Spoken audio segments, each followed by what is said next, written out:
Content బాగుంటే భాషతో సంబంధం లేకుండా అన్ని సినిమాలను చూసేస్తున్నారు మన తెలుగు ఆడియన్స్. తమిళ్, కన్నడ్, హిందీ, మలయాళం అని తేడా లేకుండా ఓటీటీలకు అతుక్కపోతుంటారు మనోళ్ళు. అందులోనూ కరోనా తర్వాత నుంచి మలయాళ సినిమాలపై విపరీతమైన ప్రేమను చూపిస్తున్నారు. వచ్చినవి వచ్చినట్టుగా చూసేస్తున్నారు. ఇక మరోపక్క ఓటీటీ సంస్థలు కూడా ప్రతి వారం ఏదో ఒక మలయాళ సినిమాలను స్ట్రీమింగ్ తీసుకొస్తున్నాయి. అలా ఫిబ్రవరి 19న కూడా మలయాళ సూపర్ హిట్ మూవీ చెదాపచ్చా ఓటీటీలోకి వచ్చేసింది. ఇక్కడ ఆశ్చర్యకరమైన విశేషం ఏంటంటే ఫిబ్రవరి 13నే ఈ సినిమా తెలుగు వర్షన్ థియేటర్స్లో రిలీజ్ అయింది.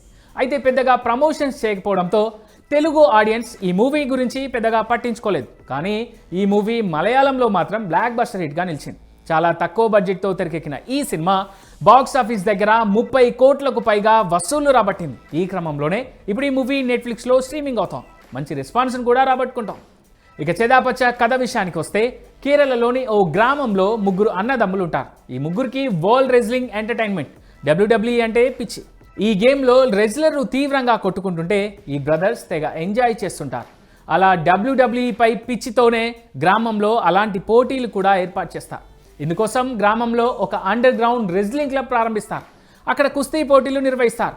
అయితే ఈ రెజ్లింగ్ క్లబ్ వల్ల వీరి జీవితాలు అనూహ్యంగా మారిపోతాయి. చివరకు ఈ అన్నదమ్ములు ఏమయ్యారన్నది తెలుసుకోవాలంటే ఈ సినిమా చూడాల్సిందే.